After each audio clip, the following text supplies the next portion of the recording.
On Christmas Eve, my family dumped my 9-year-old niece at an empty bus stop and drove off for a luxury Christmas vacation without her. "You always ruin Christmas," they told her. I didn't hesitate. I did this. 6 months later, they got a letter and their lives started to unravel. If you'd asked me an hour earlier what I was doing on Christmas Eve, I would have said something boring and normal. Matching pajamas, a cookie sheet cooling on the counter, my husband Michael pretending he wasn't excited about the annual tradition of eating dinner straight off paper plates because it's Christmas and I'm not doing dishes. Then my phone rang. Unknown number. I almost didn't pick up.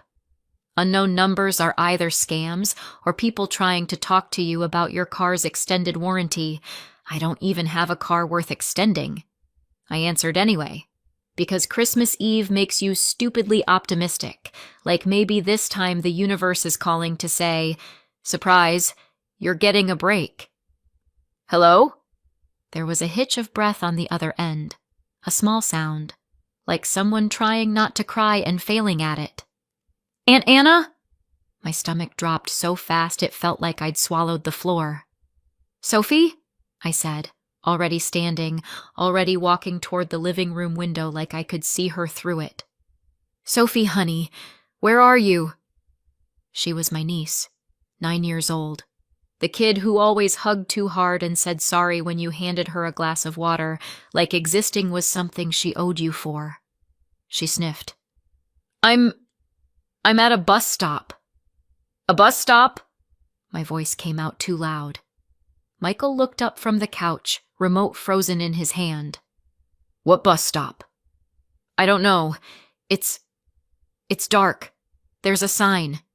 I'm trying to read it." I forced my breath to work. "Okay, slow down. Tell me what happened." There was a pause, and then the words came out in a rush, like if she didn't say them fast enough, they'd disappear.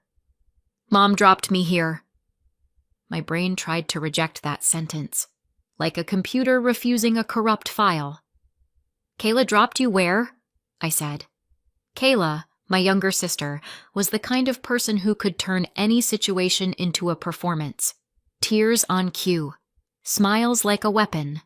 Her favorite role was the misunderstood mom who deserves more help. "At the bus stop," Sophie whispered, like I was the one being slow. "They said I have to take the bus home." "Who's they?" "All of them," she said, and her voice cracked. "Mom, Brendan, Grandma and Grandpa, Harper and Liam." My parents. Kayla's husband, Brendan, Sophie's stepdad, and Kayla's 2 younger kids, Harper and Liam, who got treated like the second coming of baby Jesus, even when they were pulling ornaments off the tree and licking them. "All of them were in the car," Sophie said. They were laughing." The room got too quiet around me, like the air had been sucked out and replaced with static. "Sophie," I said carefully, "why are you at a bus stop?" She took a shaky breath. "They said I always ruin Christmas." My hand tightened around my phone. "What?" "They said I always ruin Christmas for everyone," she repeated, and the way she said it, like she was trying to accept it as fact, made something hot and sharp rise up behind my ribs. "Mom said I ruined it, and they told me to take the bus home and spend Christmas alone." I blinked hard. "Alone?" "There's nobody home," she said. "They said I can use my key." I could hear the wind on the line, the hollow emptiness of wherever she was. My mind made pictures it had no business making. Dark road, empty bench, a bus stop light buzzing like something out of a horror movie. "How are you calling me?" I asked, because it didn't make sense. Sophie didn't have a phone.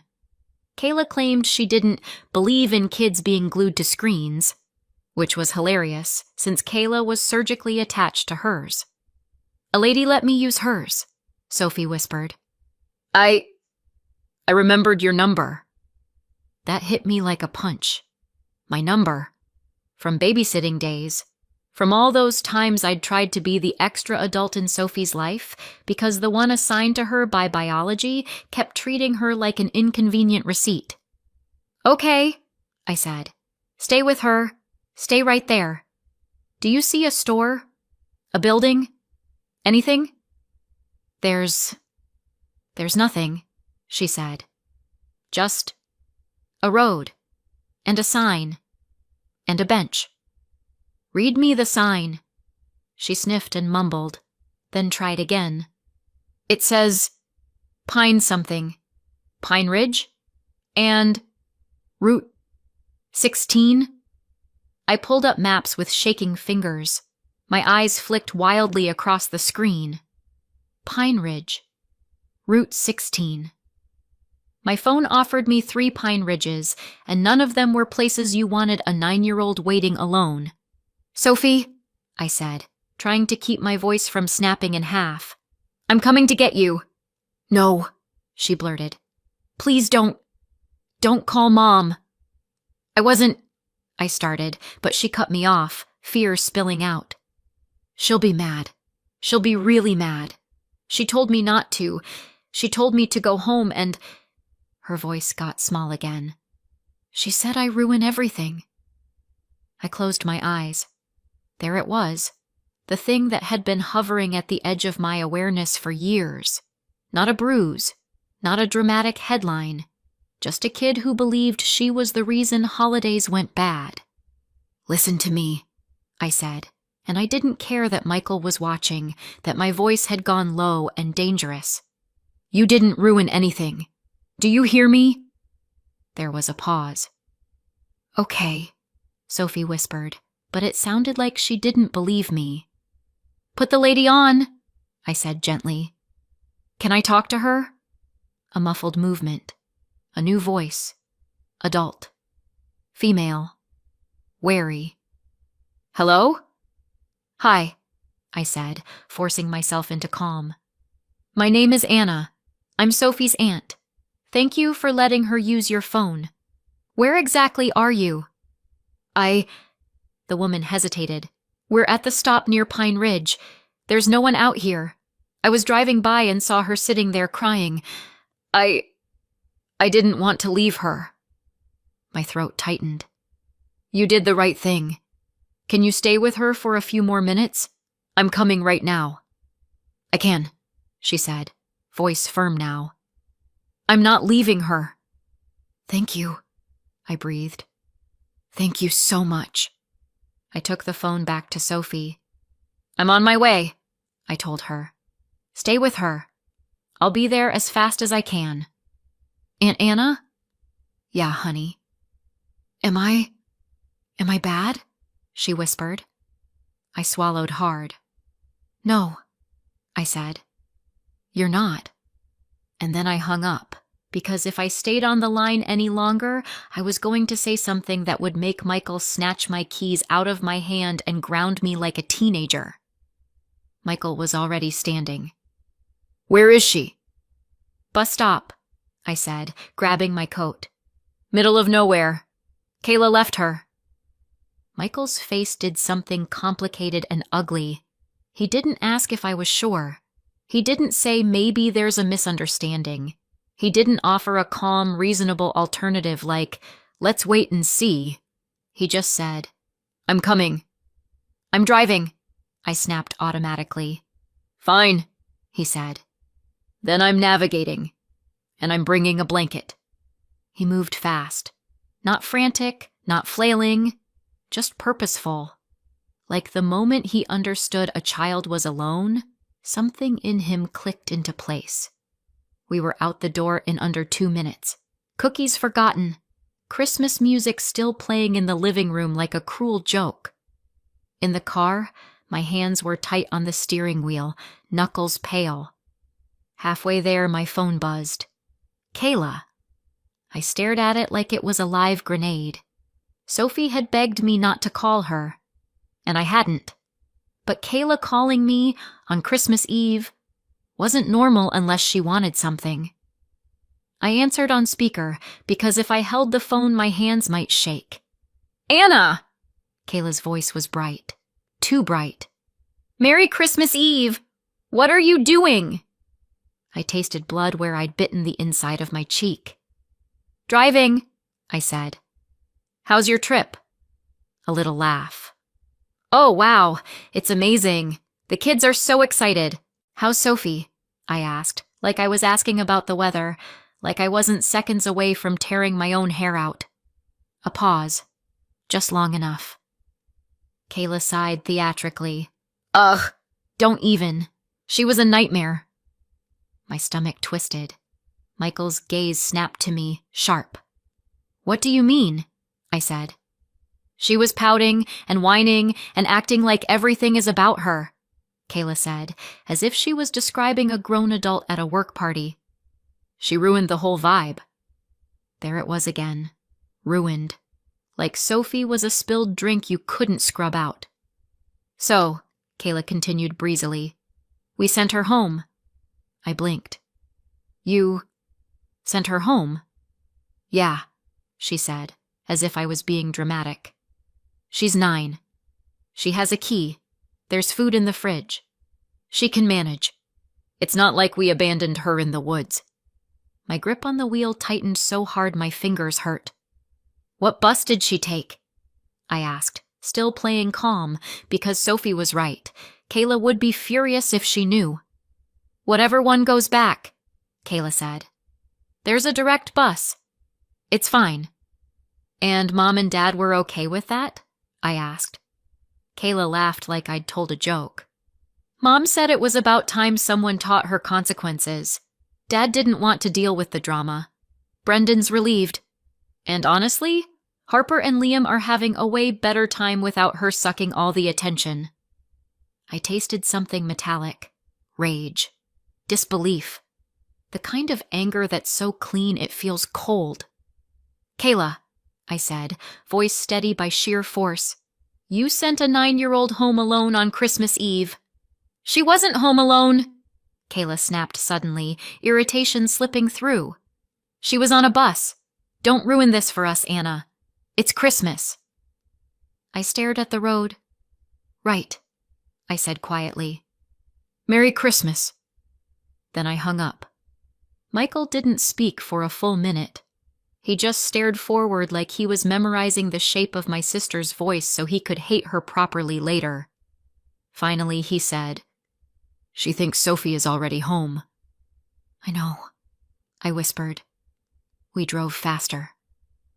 When we finally pulled into the empty stretch of road, my headlights swept over a bench, a sign, and a small bundled shape sitting stiffly under a streetlight that flickered like it was trying to die. "Sophie." My chest caved in.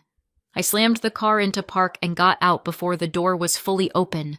Sophie looked up, and for a second her face was blank, like she didn't trust what she was seeing. Then she stood, shaky, and ran. She hit me like a little cannonball, arms tight around my waist, her whole body trembling. "I knew you'd come," she whispered into my coat, and it broke something in me so cleanly I almost couldn't breathe. "I've got you," I said, voice rough. "I've got you."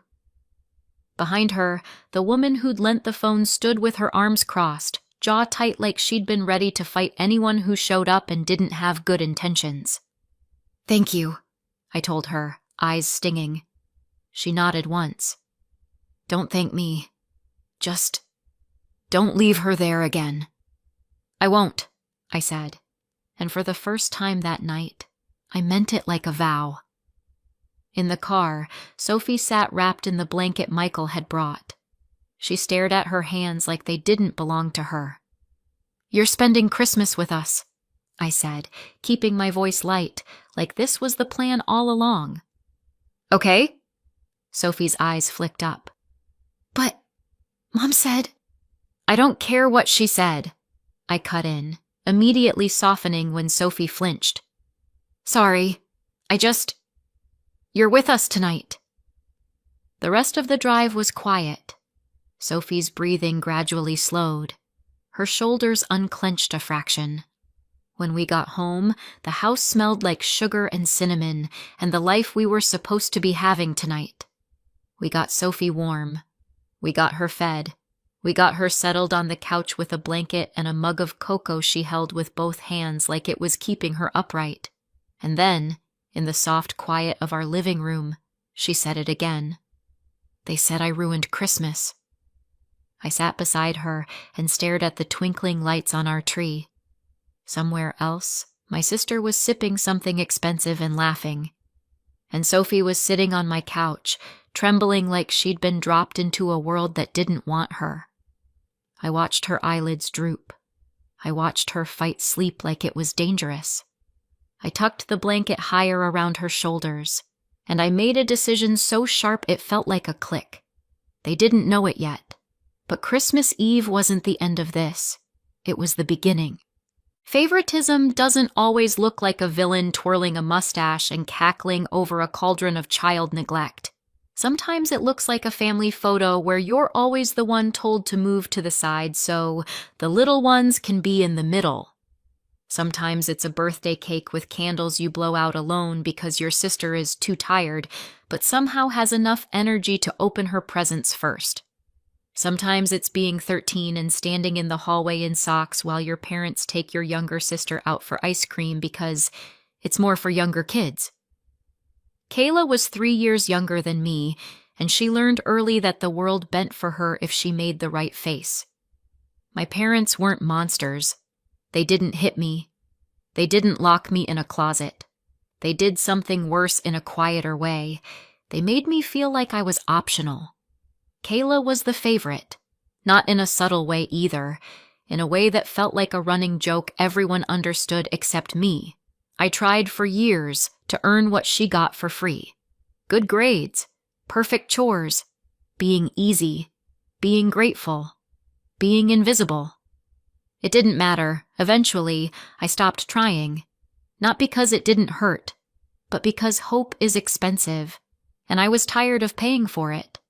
When we were older, I thought that would be the end of it. Like favoritism was a childhood disease you grew out of.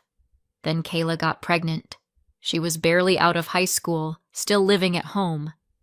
I was in university and living there too, because tuition had a way of eating every dollar you thought you had. Kayla didn't want the baby. She said it openly, like it was the weather. By the time she realized she couldn't undo it, resentment had already set up camp behind her eyes. Sophie arrived, small and pink and demanding, like babies are. Kayla held her for pictures, and then handed her off like a purse she didn't want to carry.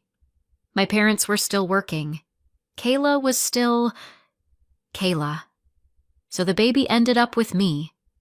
At first it was, "Can you watch her for an hour? I just need a nap." Then it was, "Can you take her? I have plans." Then it was, "You're good with her. She likes you." I was the one who warmed bottles, the one who paced the living room at 2 a.m., the one who learned Sophie's cries like a language. I told myself it was temporary, that Kayla would mature, that motherhood would click. It didn't. Even when I moved out, job, tiny apartment, my own dishes to not wash, Kayla's expectations followed me like a shadow. "Can you take her after work? Can you keep her on Saturday? Brendan and I need a date night." Brendan came later. A new man, a new last name, and a fresh reason for Kayla to pretend everything was fine. When she married Brendan, I really believed things would get better. Marriage is supposed to make people more responsible, right? I was adorable. Kayla had Harper, then Liam, 2 little blonde hurricanes who could smear peanut butter on a wall and get praised for being so creative. Sophie, Kayla's first, became inconvenient. Not abused in a way that left bruises. Neglected in a way that left empty spaces. It showed up in small things I couldn't unsee, like Sophie sitting at the kitchen table while Kayla braided Harper's hair with glittery bows, like Liam getting a whole birthday party theme and Sophie getting told, "We did cake at Grandma's, remember?" Even though Sophie had been at my house that day, like Kayla and Brendan loading Harper and Liam into the car for a family outing and saying, "This is more for younger kids." while Sophie stood by the door, shoes already on. "You can stay with Aunt Anna," Kayla would say, like she was doing Sophie a favor. And Sophie would come to me without complaint, like she'd already learned not to ask why. Brendan liked to act like he deserved a medal for marrying someone who already had a child. He'd say things like, "I stepped up," and "not every man would do this," as if Sophie was a stray dog he'd adopted for good karma. And Kayla ate it up. I never heard Brendan call Sophie my daughter. Not once. I heard him call her Kayla's kid plenty. Sophie, meanwhile, called me for everything. For scraped knees, for nightmares, for spelling homework, for the kind of comfort you seek from the adult you trust. I didn't tell her bad things about her mom. I didn't have to. Kids aren't stupid. They know who shows up. 6 months before Christmas Eve, everything shifted.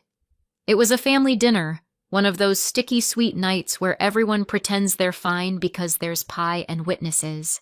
Some relatives were visiting, the kind Kayla performed for.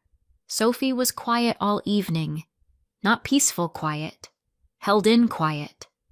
Kayla was in full show-off mode, talking about the kids and how blessed she was, like motherhood was a hobby she'd mastered. Someone made a comment, something harmless like, "You're such a great mom." Kayla beamed, and Sophie, small voice, big truth, said from her seat, clear enough for everyone to hear, "I wish Aunt Anna was my mom." The table went dead. Kayla's smile froze in place. Brendan's face tightened. My mom's fork paused midair like it forgot what it was doing. Kayla let out a laugh that was way too loud. "Sophie, don't be silly." Sophie didn't laugh. She just looked down at her hands and said, even quieter, "I want to live with her." Kayla's glass hit the table with a sharp click. Later, after the relatives left and Sophie had been hustled out of the room, Kayla cornered me in the kitchen. "What did you tell her?" she hissed. "Nothing," I said, because it was the truth. "Kayla, she said that because you're in her head," Kayla snapped, cheeks hot with humiliation. "You've been filling her with lies." "I haven't." "You're not seeing her anymore," she said, that brittle, responsible mother tone sliding into place. "No more babysitting, no more special time, no more whatever this is." I stared at her. "Kayla, she loves me." Kayla's mouth twisted. "She embarrassed me in front of everyone." There it was. Not concern for Sophie, not heartbreak, embarrassment. After that, I saw Sophie only at family gatherings, holiday dinners, birthdays, anything Kayla couldn't avoid without people asking questions. Sophie would still run to me, arms flung wide, desperate like she was trying to store me up for later. Kayla hated it. I could see it in the way her jaw tensed, in how she'd call Sophie over with a sharp, "Sophie, come here!" And because I wasn't allowed to babysit anymore, the solution Kayla landed on was, predictably, convenient for Kayla. She started leaving Sophie home alone. "She's 9, Kayla would say, like that was a magic shield against being a bad parent. "She's fine. She has food. She can entertain herself." Meanwhile, Kayla and Brendan would take Harper and Liam out for kid stuff. Museums, holiday light shows, gingerbread houses at fancy places where you paid $12 for hot chocolate. Sophie stayed home, left out of her own family, watching the clock, waiting for footsteps that didn't come. I saw it happening. I hated it, and I didn't know what to do that wouldn't make it worse. There were no bruises, no broken bones, no obvious headline, just a child being quietly taught she didn't belong. So I waited, hoped, told myself, surely Kayla will grow up. Surely Mom and Dad will notice. Surely someone will stop this. Christmas Eve proved how wrong I was, because leaving a 9-year-old home alone was one kind of abandonment. Dumping her at an empty bus stop in the middle of nowhere, that was something else. And the thing about patterns is, When people keep getting away with them, they escalate. Kayla thought I'd step aside like I always had. She had no idea what I was about to do. Sophie fell asleep on our couch with her fists clenched in the blanket. Michael sat across from her, quietly furious. I stood in the kitchen with my phone in my hand, replaying Sophie's voice. I always ruin Christmas. And Kayla's... It's not like we abandoned her in the woods. When Sophie woke up, she looked around like she didn't trust the room. Then she saw me, and her shoulders dropped. "Aunt Anna?" "I'm here," I said. She swallowed. Can I live here?" I opened my mouth, and nothing came out. Because "I want you to" isn't a legal plan. Sophie's eyes filled. "I don't want to go back," she said quickly, like she was racing against someone taking the words away. "Ever." I stepped into the kitchen and lowered my voice. "I'm not sending her back." Michael didn't argue. He just said, "Tell me what you need." I swallowed. "A plan." I picked up my phone and stared at the name I hadn't called in months. Ms. Reed. Not my attorney, technically. Not yet. A lawyer friend I trusted, the kind of person who didn't sugarcoat reality and didn't panic when other people panicked. It rang twice. "Anna?" Ms. Reed answered, voice brisk. "Is everything okay?" "No," I said. "I need 10 minutes of your brain on Christmas Eve." A pause. Then, "Okay, talk." So I did. I told her about the call, the bus stop, the line Kayla used, the fact that Sophie didn't have a phone, the fact she was supposed to take a bus home alone. Ms. Reed didn't gasp. She didn't say, "Are you sure?" like I was making it up for attention. She said, "Do you know if buses were even running?" I froze. Check," she said. "Right now. Screenshot it."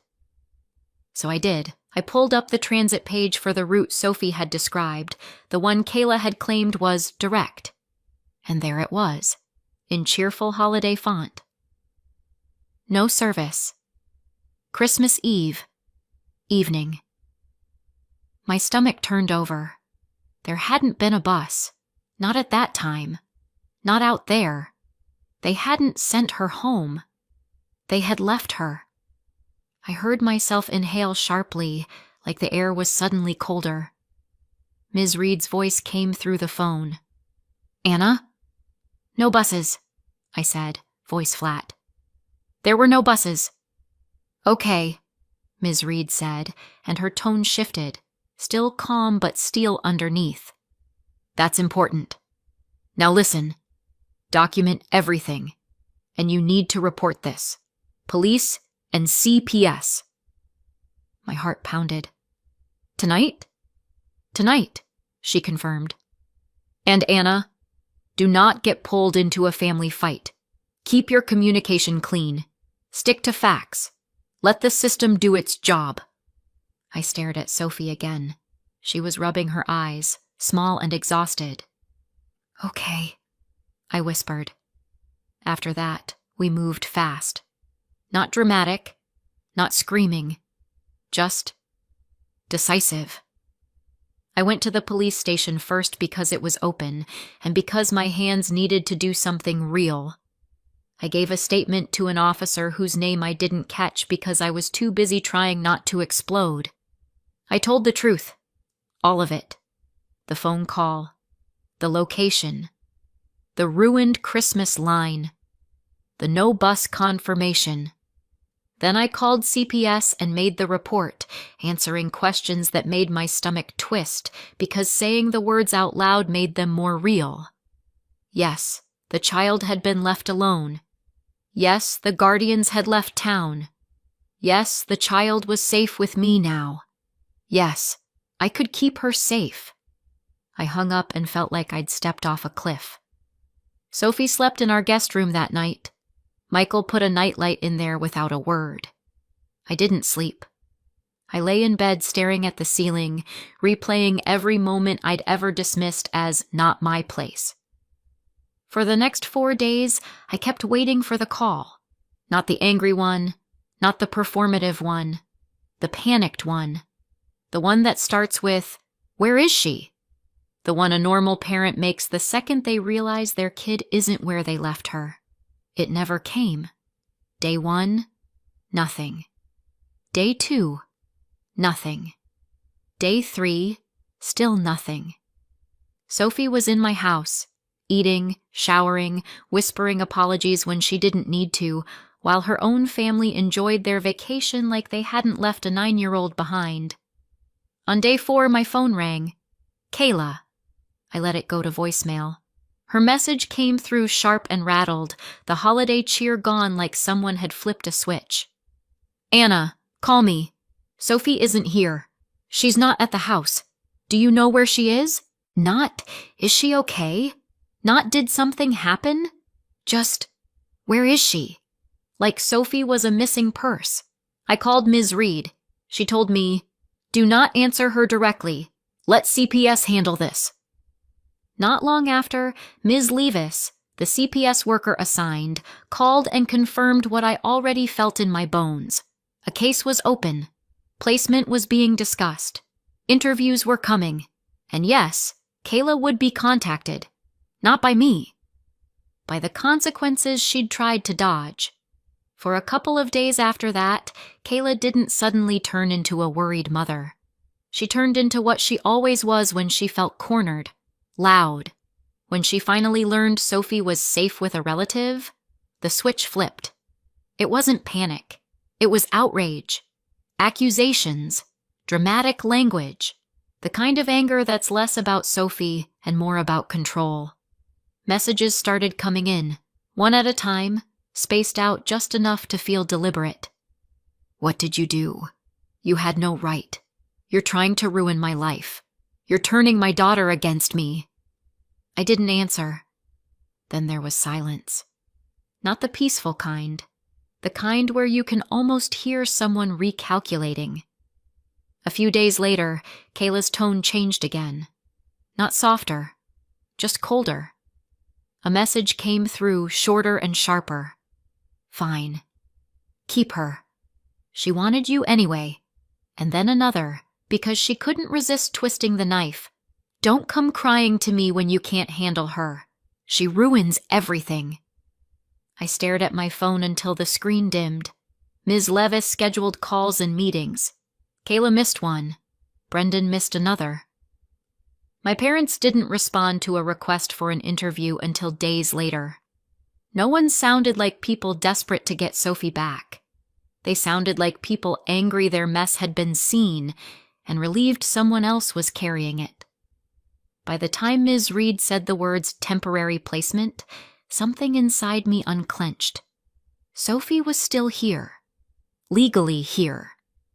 Ms. Reed's voice stayed calm when she said, if you want this to be permanent, we start that process. You'll need to be ready. I looked at Sophie that night, curled on our couch, focused on a cartoon like it was teaching her a language called safe. I'm ready, I whispered. I'd been raising her in all the ways that counted for years. I loved her like she was mine, and I wasn't going to keep living on borrowed time. Kayla still thought this was a tantrum I'd get over. She had no idea what was coming, because 6 months later, they would get a letter, and overnight, the people who couldn't wait to be rid of Sophie would become desperate to take her back. 6 months later, things were almost quiet. Not healed quiet. Not we're a family again quiet. More like the kind of quiet you get when someone stops fighting because they've decided they don't care enough to keep swinging. Kayla missed calls. Brendan didn't show up to half the meetings. My parents stayed conveniently vague. Paperwork moved forward without drama, which, if you've met my family, felt suspiciously close to a miracle. I started letting myself think it. Soon, she'll be mine on paper too. Then Ms. Reed called me and said, Anna, come to my office, today. No greeting, no joke. Just that tone lawyers use when they don't want you to panic until you're sitting down. By the time I got there, my stomach had already decided we were in trouble. Ms. Reed didn't waste time. She shut the door, handed me a copy of a letter, and said, "Your sister and your parents received this." I looked down. Estate attorney letterhead, formal wording. The kind of envelope that doesn't show up unless someone died or something expensive changed hands. Ms. Reed tapped one paragraph with her pen. "Read that." I read it once, then again, because my brain didn't want the words to mean what they meant. A trust, a minor child, Sophie's name, and a number so large it made my mouth go dry. For a second, the normal reaction tried to kick in. That's incredible. That's life-changing. But it didn't feel incredible. It felt like someone had just tossed a lit match into the middle of everything I'd fought to stabilize. Ms. Reed watched my face. "Yes," she said quietly. "It's real." I didn't even hear my own voice when I asked, "They know?" "They were notified," she said. "Which means—" She paused, just long enough for the dread to fully bloom. "This may be the moment they suddenly decide they want Sophie back." And that's when I understood why the last few months had been so easy. They weren't done. They were just waiting for a reason. The next afternoon, Ms. Reed called. No greeting, no warm-up. "They retained counsel," she said. My throat went dry. "Kayla? Kayla. And Brendan." "What are they asking for?" I said, even though I already knew. Ms. Reed exhaled. "Immediate reunification. They're claiming you manipulated Sophie. They want her returned." I let out a laugh that wasn't humor so much as disbelief escaping my body. "Returned," I echoed. "Like a package." "Yes," Ms. Reed said. "Like that." 2 days later, a letter arrived at my house. Clean letterhead, clean language, dirty intentions. I read it once, then again. Then I set it down very carefully, like paper could bite. Sophie didn't need to see the letter to know something shifted. She looked up from the kitchen table, saw my face, and went still. "Are they coming?" she whispered. I crouched beside her chair. "You're safe," I said. "Okay," she nodded like she wanted to believe me, like belief was something she had to practice. That night, Kayla finally texted me. Not, "How is Sophie?" Not, "I'm sorry." A performance. "You stole my daughter. You poisoned her against me. I want her home." I didn't reply. If I replied, I'd say what I really thought, and Ms. Reed would have to bill me for arson. The next day, another message. "We'll see you in court." And then my mom left one voicemail, and it sounded like she'd rehearsed it. "Anna, this has gone too far. Sophie belongs with her family." I listened to it twice, waiting for the part where my mother remembered Sophie was a child. It didn't come. Ms. Reed moved like a machine after that. She printed everything. Screenshots, reports, notes, missed meetings.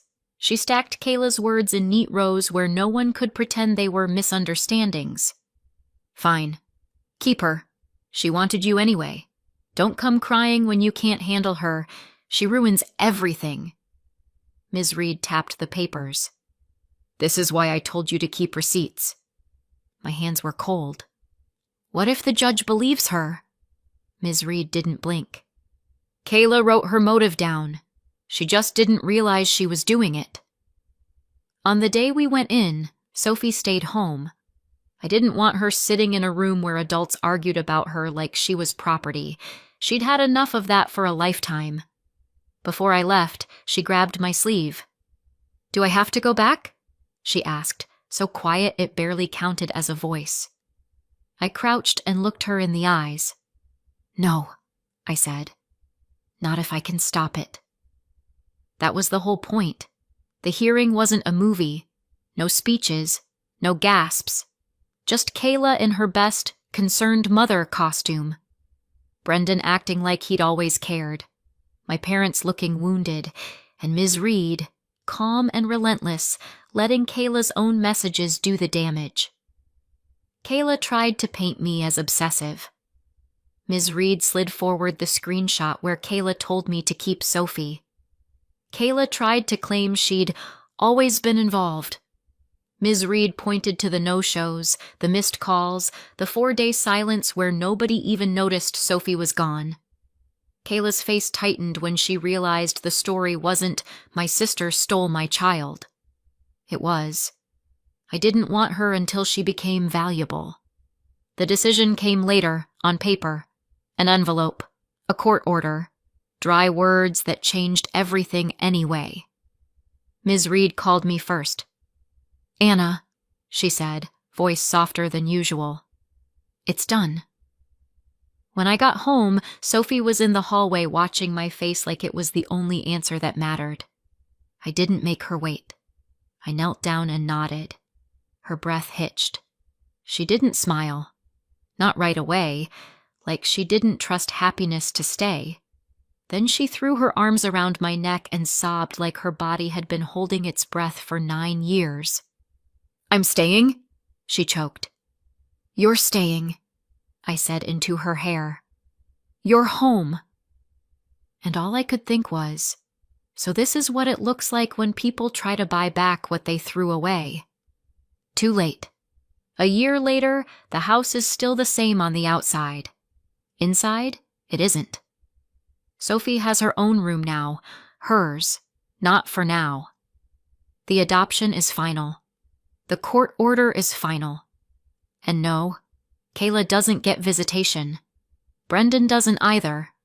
Neither do my parents. Sophie made her position clear, repeatedly, and for once, the adults in charge listened. Then the trust paperwork landed. From the estate of Sophie's biological father's mother, a woman Sophie had never even met. Not a rumor. Not a nice little inheritance. $1,100,000. It's locked in a trust for Sophie, and I'm the trustee. So no, we didn't blow it on a new car or a bigger house. It goes where it's supposed to go. Therapy, school, stability, medical care. Everything Sophie should have had without needing a court order to get it. As for Kayla, I cut them off completely. Blocked numbers, filtered emails. No contact. I heard through relatives that the story got out and it got ugly for them. Turns out abandoning a kid on Christmas Eve doesn't come with great social reviews. Sophie's safe. She's steady. She's finally living in a home where love isn't something you earn by being small and silent. So tell me, did I go too far? Or not far enough? Leave a comment. And if you want more stories like this, hit subscribe.